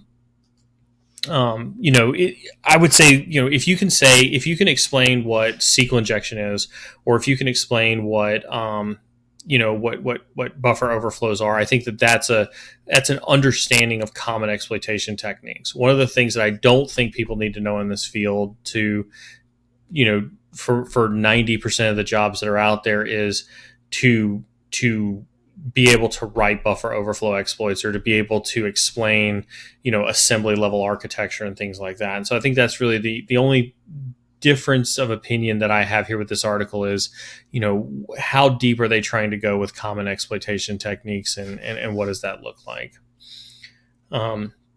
And this is the other one that I thought was actually pretty interesting, right, as well. This one came from SANS as well. That security preparation is largely inadequate. And they're very frustrated to find qualified entry level employees, if any can be found. I think there's a lot to unpack about that statement. I've gone to Reddit several times to try to help folks in our NetSec students who are trying to get into the cybersecurity career field. And as a matter of fact, I just was coaching an individual who was talking about struggling to find a help desk job that are on there. And part of it comes in, how are you packaging yourself as a cybersecurity professional? A lot of folks simply thinking I'm helping an individual right now from in a mentorship session, who is very focused on, he got his GSEC, now he's working on his GCIH. How should he proceed in finding a career in pen testing? And quite honestly, one of the first things I want to tell him is, well, I would stop after you get that last GCIH, right? Because you've gotten 2 good certifications. Now let's focus on your practical, and let's focus on your hands-on type of activity, because you've got 2 good certs that get you in the door. Now let's put you on a keyboard, and let's make sure that you can do things from a keyboard perspective. So excellent article. I would take it for what it is, right? And again, the thing that I would take away from this, right, is the bluff, the TLDR version of this is that if you're thinking about a career in cybersecurity, don't just follow the certs. Put your hands on keyboard and make sure that you can, do the things on keyboard that you're saying are important to you. When am I going to make a SQL injection tutorial? I will add that to the list of things to do, and I will absolutely make a SQL injection tutorial. We can absolutely go through that. I tell you what, if anybody wants to go take a look at one of the other SQL injection tutorials that are out there and let me know what you hated about them, I'll make sure that I don't do those things as well. All right. So we're going to move on to the last section of our stream for tonight. We're going to do a Reddit live Q&A. We've done these before in the past. One of the things that I do very frequently, either before the stream or throughout the week as well, is I'm very active on Reddit, specifically our cybersecurity, our NetSec students, our red team, our blue team, all the normal cybersecurity Reddits. And I try to look for people who are asking for advice, and try to bring that out of the subreddits and into the stream and kind of share that advice with everybody, because I think that it's, if I'm going to answer it for one person on Reddit, then I'd rather answer it for all of our streamers here as well as the folks on Reddit. So we'll start here on our cybersecurity. And this is one that was posted by Saints TV about 4 hours ago. He said, "How do I learn cybersecurity?" Hi guys, personally, I have serious interest into cybersecurity, just that resources I found requires me to pay a certain amount of money. But I'm tight on cash and can't pay for the courses. May I know how and where should I start to learn cybersecurity? And is there any courses out there to teach for free from beginner to advanced and with certification? I get this question 700 times. I will answer this question 700 times. I'll answer this question every single time anybody asks me. Where should I start to learn cybersecurity? Go to YouTube. Go out there and research things on YouTube. Go to my YouTube channel. I have a YouTube video called "The Top 4 Things That You Can Do to Get into Cybersecurity Today." And I list for you 4 very specific steps that you can do to get into cybersecurity today, right? And I'll list them here on the stream, right? So I'll save you the trip to the video, right? So I'll give you the four topics, right? Find a topic that interests you and pull on that thread, right? And then once you pull on that thread, start to dive deep and investigate everything that you can, about that thread and learn everything that you can about it. Get your hands dirty. Do that through CTFs. Do that through, building a lab at home, whatever the case is, and then never stop learning, inside of cybersecurity. So once you're done with that thread, or once you think you've gotten as far as you want to go, then you either just keep digging or you branch out into other aspects. But outside of that, I would start with reaching out to all the resources that are out there. I can't even begin to tell you the library of stuff that's out there on YouTube to start to learn in cybersecurity. And this isn't a pass the buck kind of thing. I want to make sure that that's clear. I'm not one of those guys who very much is like, if you want to learn about cybersecurity, go to cybersecurity. But I could sit here for literally 8 hours and tell you, all the things that I know about cybersecurity, and it probably wouldn't be a tenth of everything that's out there.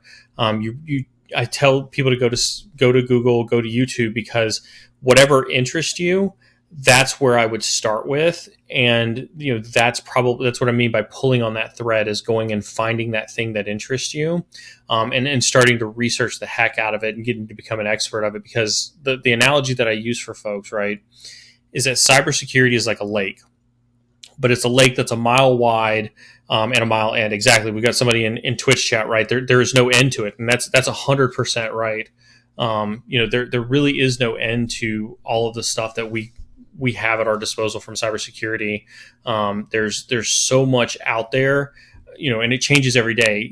For everything from exploitation, everything from bug bounties. Bug bounties aren't brand new, but having the conversation around bug bounties is still pretty new.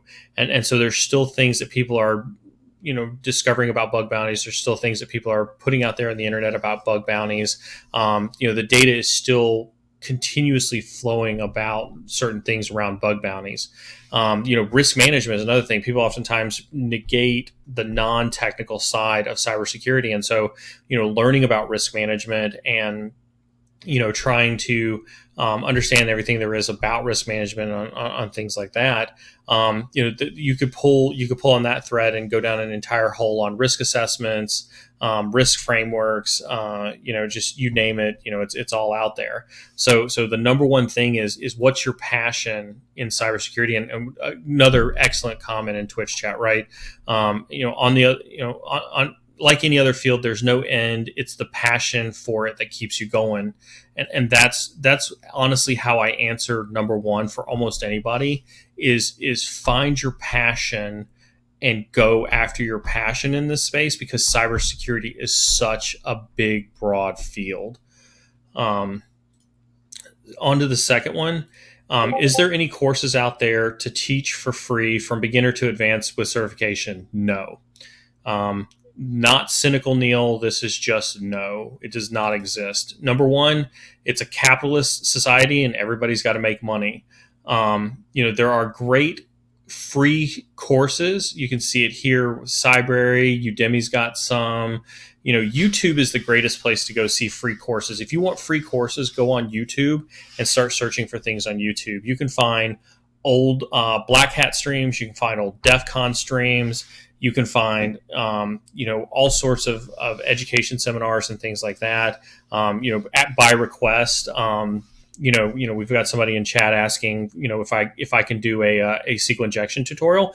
Absolutely, I'd be more than happy to do a SQL injection tutorial that covers, the things that I think are important to cover on SQL injection. So there's no shortage of free content that's out there.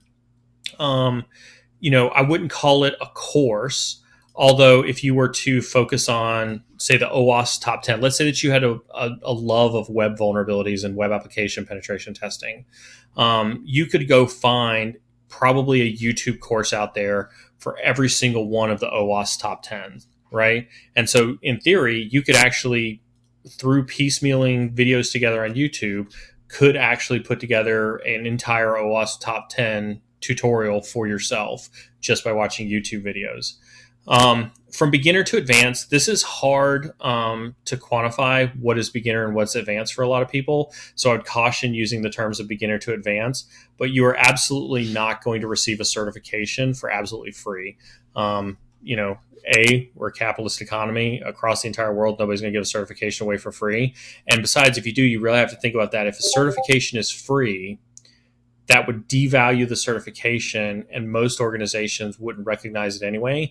And we have a hard enough time getting HR departments to stop thinking that the only two certifications that a penetration tester needs is SANS and offensive security, when there's so many other ones that are out there. So, I could give you, Udemy and Cybrary are two fantastic platforms to get courseware cheaper. Same with Pentester Academy. I can tell you that if you're looking to step up your game a little bit, I would immediately go out of there to eLearn Security and go take some of their eLearn Security courses. And then if you've got a pretty hefty budget behind you supporting you, then of course you can kind of take the SANS route. But, SANS certifications are getting to be a little ridiculous in price these days. And so I am starting to shy people away from SANS.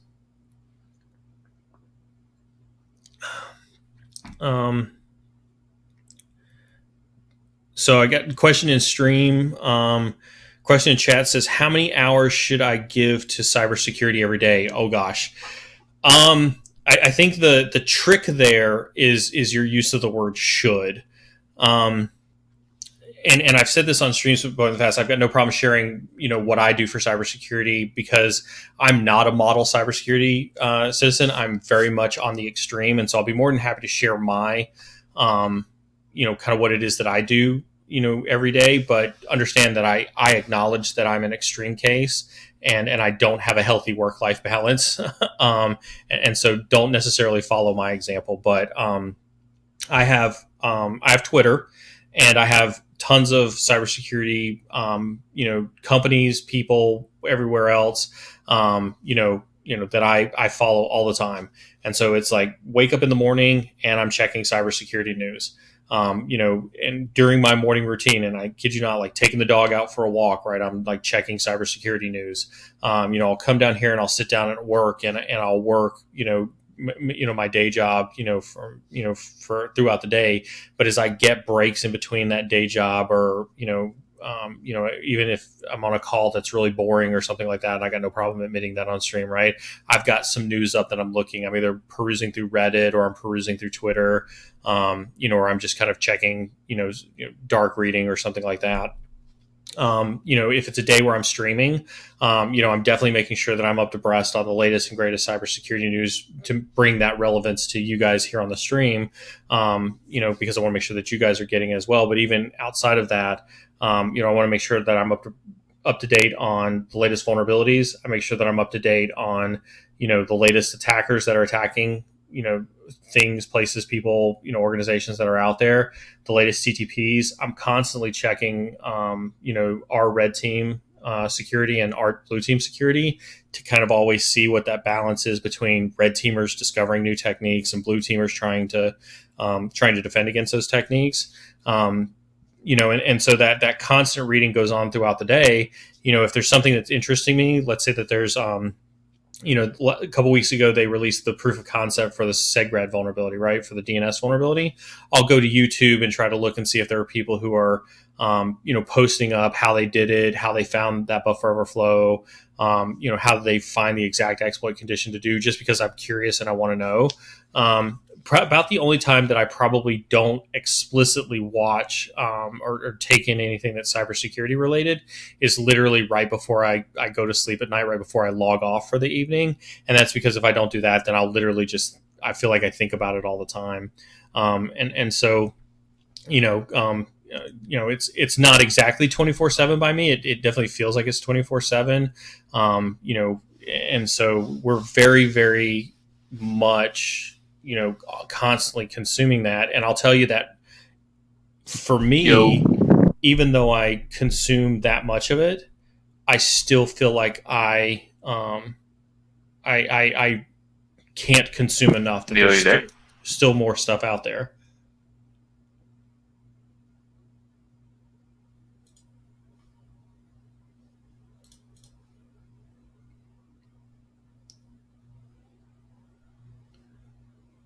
Not sure what happened there. I think I might have left Discord on. Discord fail. Yeah. Everybody's got text now. Discord fail. Yep. That was totally me. That was totally a Discord fail.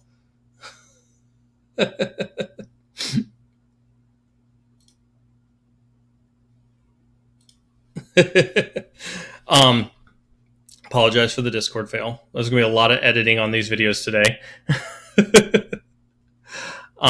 Thank you. I appreciate that. It's you say motivational. Hopefully it's motivational for you. It definitely feels extreme to me and how it is. So, I'm glad you're motivated.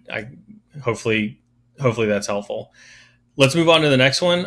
How do you maintain, speaking of motivation, how do you maintain personnel and motivate your security team? Okay, so this one's actually referring to, the folks that work for you on your team. So this one, again, was posted a couple hours ago.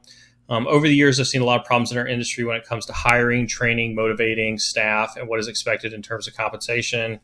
The goal of every security manager is to maintain an experienced team of motivated individuals. Unfortunately, this has to be balanced with staffing and training budgets. More highly skilled workers deserve higher compensation, start at a lower rate, but generally have a good opportunity to grow promote. Unfortunately, I've seen a lot of kids straight out of high school demand that they make 100K salaries because that's what their school had promised them.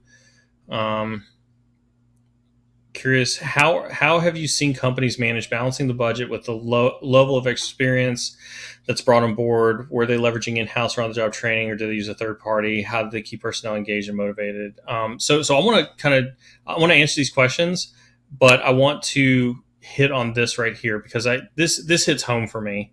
I had an individual work for me a number of years ago.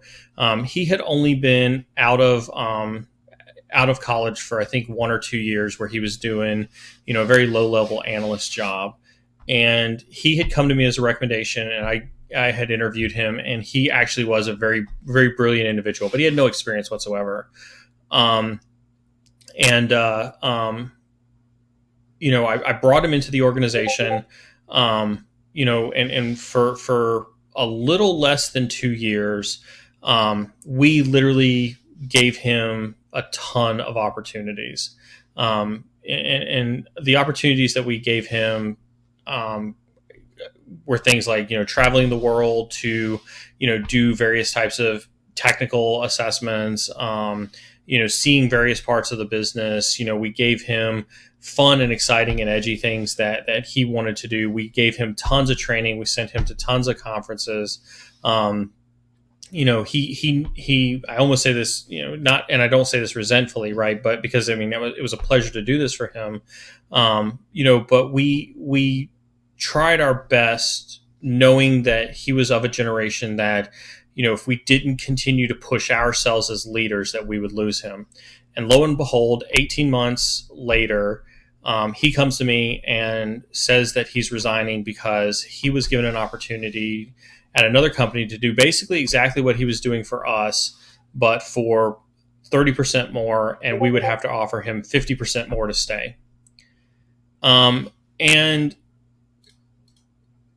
I have a lot of mixed feelings about that, even to this day, right? Because most of us who are in this career field are very, very passionate about being in this career field, right? You can look at the chat and you can see folks talk about, the passion that keeps us going. You've asked me, how many times a day do I spend in cybersecurity, right? And you talk about my story being motivational. I can tell you that throughout my entire career, I've never chased a salary. It's very disheartening to know that we have an industry that, feels like they can only spend 1 or 2 years at an organization and then up and leave for 20 or 30% more. And they just continue to chase that salary instead of staying with an organization and continuing to learn from it. And so I've experienced this very much firsthand, a number of times as well. And so I can tell you that this struggle very much is real, right? Kids are coming, and I don't want to call them kids, like folks are graduating from school and being told by, their professors that they can just jump right into jobs and make $100,000 salaries. And that's not always the case. And so, this is a very real struggle for a lot of us. And so this balance is very real. And so, how have we seen companies manage the budget, with level of experience that's brought on board? It's difficult.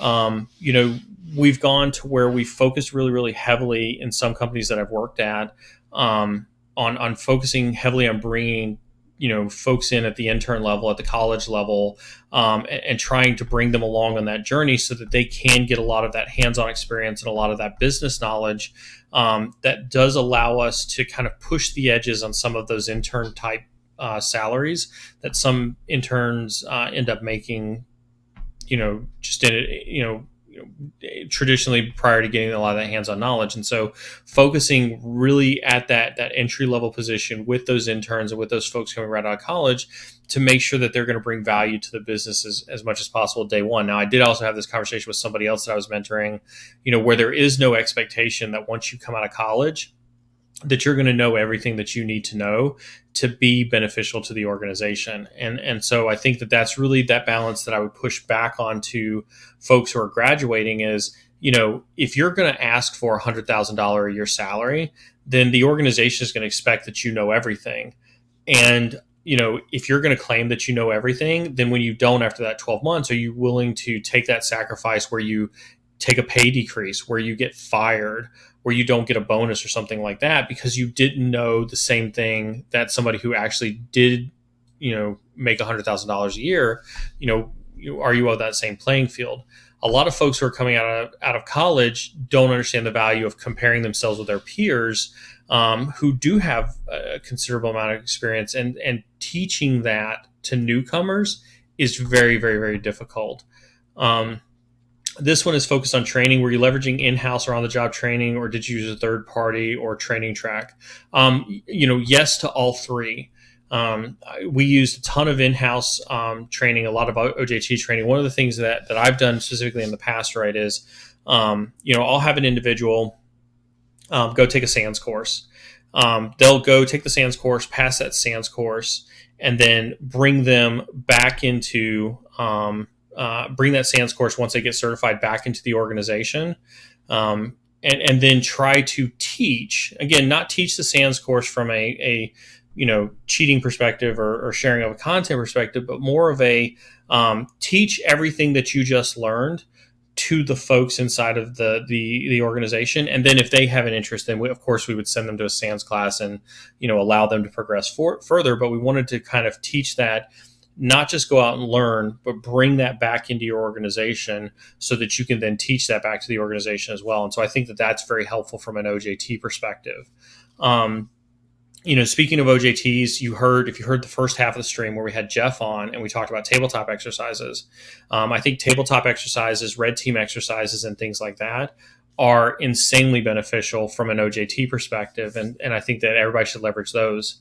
One of the organizations I worked for was a global organization where part of my SOC was here in the United States. The other part of my SOC was actually located overseas in Bucharest.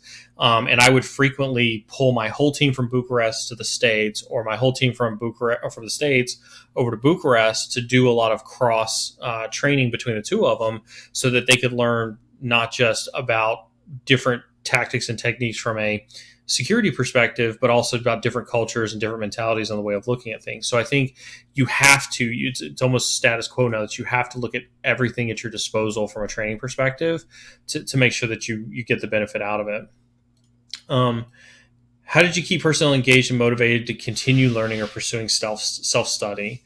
Honestly, this starts with the leaders in terms of making sure that you're providing the folks on your team opportunities to do what it is that they love. And I'll give you a case in point. I had a guy who, he was an incident responder. He was a great incident responder. But as soon as we stood up a pen testing organization, he saw what it was that we were doing for pen testing. And he said, I want to go be part of that pen testing organization. You have to give them a pathway to do those other things inside the organization. You can't say no, we don't have an open head count for you to be a pen tester. So sorry, you're not going to be a pen tester, because what you're doing there is you're telling them no, and they're just going to say, well, I want to be a pen tester, so I'm going to go out and learn to be a pen tester, and then I'm going to go find a pen testing job because you're telling me that I can't pursue that part of my career. You're instantly shutting that down.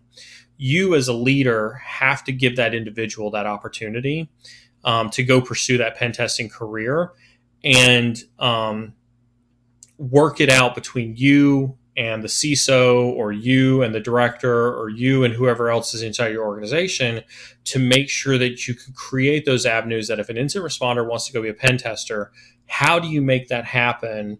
And how do you operationally accomplish that by moving people around? But we lose people by telling them that they don't have a path to go anywhere else inside the organization. So I'm very passionate about this question because I think this is a leader's responsibility to make sure that you create opportunities and create pathways for people to see that there is more to it than what you hired them to do. Whether that's going to do pen testing, whether it's threat hunting, whether it's threat intelligence, whether it's being a CISO, right? Or whether it's taking your job, you have to make sure that you always create those pathways and make sure that you give them an idea as to what it takes to get to those pathways. Question in on the chat: what's your educational background? Mine. So I spent 10 years in the United States Air Force. Did a lot in the U.S. Air Force. I had the privilege of taking a number of SANS classes, care of the United States Air Force. I've also taken, and I'm prepared to be laughed at by everybody on stream, right? I've taken CEH, and there's an entire story about how I got to take CEH, due to DOD and 8570 and lots of other things like that. Tons of Microsoft certifications, tons of Cisco certifications, tons of Linux certifications, just through my 10 years of being in the military. I also had the privilege of getting 3 associate's degrees while I was in the Air Force as well, one of which was in cybersecurity, one was in instructional methodology, and one was in electronics engineering. But outside of that, that's it from a certs and education perspective. Other than since being out, I've taught and done lots of other things since being out. But I think that kind of answers your question from an educational background perspective. Last one. So this one's in our NetSec students. Note taking for EJPT. So this is the eLearn Security Penetration Testing course, the junior pen testing course, I do believe. Hey guys, I'm taking eLearn Security PTS course, and I've seen forums saying that I should take notes. However, when I saw the first module, it seems rudimentary, so I'm pretty confused. are definitions like white hat, black hat privileges tested? What is important? What is not? Can anyone with experience tell me what to focus on is more important in the exam? Da, da, da, da, da. So I picked this question not to tell people how to pass the EJPT exam, but to really kind of focus on a handful of things, to pull apart in here, right? Should you take notes? You should always take notes, right? SANS, I know specifically allows you to do open, note testing. The reason for that, right, is that, they don't want you searching on Google to look for the answers explicitly, through somebody who may have linked the test questions or something like that. Your notes are supposed to represent, your version of Google. As a matter of fact, when we were in the Air Force and when we were trying to coach people on the best way to succeed at SANS exams, we would talk about this concept of an index, whereby you would take a SANS course and you would create this nice little index, and that basically became your cheat sheet, if you will, for taking a SANS exam. And if anybody is looking at taking SANS exams and wants kind of my insider tips on succeeding at SANS courses and things like that, I'd be more than happy to get those to you. Hit me up on Twitter or some other mechanism or something like that. We can chat. But you should get into the habit of taking notes because, and I don't have a notebook here handy, but I probably have 3 or 4 notebooks full of notes that I've taken over the years. And so this whole idea of taking notes is something that you should ingrain on you. I can't pull it up. I won't pull it up on the screen right now, but I have a OneNote up right now that has notes that I've taken over the course of months and years as well, of things that I keep. Notes are an integral part of what it is that we do inside of our career. I can't even begin to tell you how valuable just getting into the habit and the concept of taking these notes is. Regardless of whether it's rudimentary, right? These definitions are important to, and I don't want this to be like a sarcastic, cliche, oh my gosh moment. But getting back to even something as simple as the OSI model, I'll tell you another story. I had ran an intern program one time, where I had picked 3 college grads out of one of the local universities and brought them into our organization so that we could teach them basically how to do vulnerability management and then ultimately end up being pen testers. One of the first questions I asked them, because I was curious what they were being taught in school, was if they knew what the OSI model was or if they could explain what the OSI model was. And they had no idea what it was. And for those of us who have been around in the industry for a while, the OSI model is almost second nature in the conversation, right? And so what may seem rudimentary to you, right, may not necessarily be rudimentary to other folks, right? If you're taking this exam, right, think about somebody who is also taking that exam who may not necessarily know, what those types of things are. And so don't belabor, things like this, because what you may know somebody else does not know. And that's a very important concept to keep in mind as you're going throughout your career in cybersecurity is there's always somebody new coming into this career field who doesn't know this, and we need to welcome them with open arms, and we need to help educate them and teach them, and we need to not make them feel like outsiders in this career because we have too many egos in this career. And I think that's one of the problems that we have is we have too many egos. And I think that a question like this, if you're not careful, borderlines on that path. What is important and what's not, and again, I'm not going to really get into the exam or how to pass the exam or your skills and things like this, because I think that's some of these questions are kind of borderline cheating and things like this. What I would tell you is what is important, what is not. If you're bothering to take a course to get the certification, if your focus is to try to pass that certification, everything is important.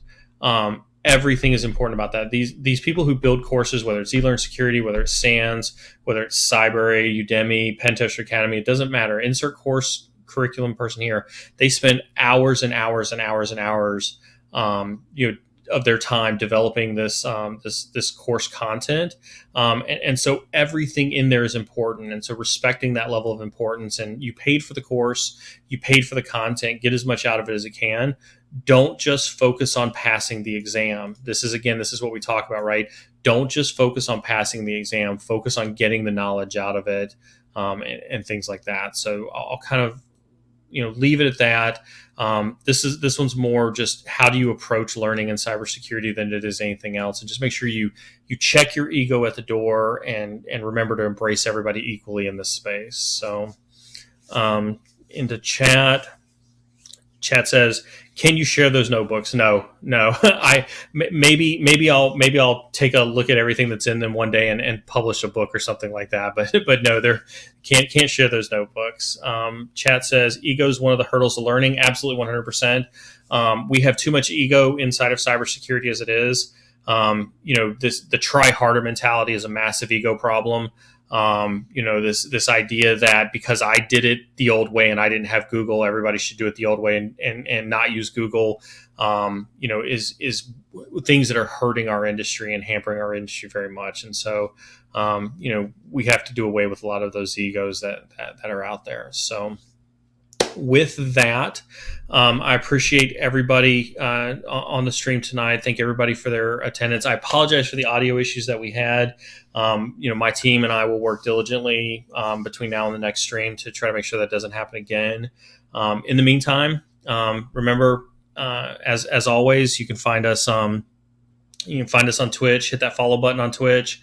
Hit that subscribe button on YouTube. We appreciate both of those things. If you're looking for us on Twitter, find us on Twitter. Follow us out there on Twitter. We always post content on all three platforms. We'll kind of edit these videos out. We'll post subsets of these videos out on YouTube so that you can digest smaller pieces of this content as well. Over on Twitter, we're all the time, posting relevant things that we're seeing out in the industry. You can also find me on LinkedIn. I encourage you to follow me out on LinkedIn. I also do a lot of postings out on LinkedIn.